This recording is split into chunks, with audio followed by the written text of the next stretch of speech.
In today's video, I'm going to teach you how to insert the degree symbol in Google Sheets. Let's start by opening your Google Sheets document. If you already have a sheet prepared, great. Go ahead and load it up in your browser. If you're starting from scratch, you can create a new sheet and follow along. Once your sheet is open, decide exactly where you want the degree symbol to go. Click directly on that cell to select it.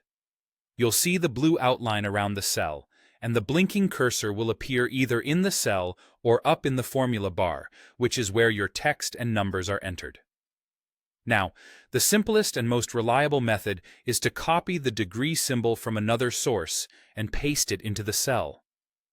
The degree symbol looks like this: deg. You can copy it from a web page, a document, or even from a notes app you have open. If you're watching this on a device, you can also copy the symbol from the video description if it's provided.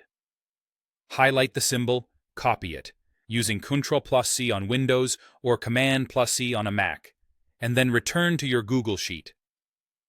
Click back into your selected cell and paste with Ctrl+V or Command+V.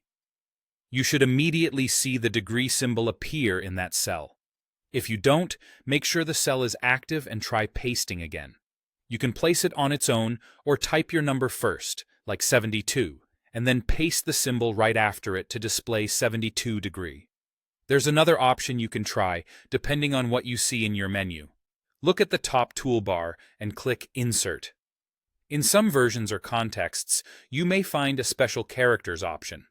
If it's available to you, click Special Characters, and a panel will open where you can search for symbols. Type degree in the search field, and you'll see the degree symbol appear in the results. Click it to insert. If you don't see special characters in Sheets, that's okay. Copying and pasting the deg symbol works just as well and is often faster. Once you paste or insert the symbol, it will appear right in the selected cell and also in the formula bar above. From there, you can copy that cell and reuse the symbol wherever you need it in your sheet. If you're formatting data like temperatures or angles, consider keeping the symbol consistent for easy reading and sorting. And that's all you need to insert the degree symbol in Google Sheets: quick, clean, and reliable.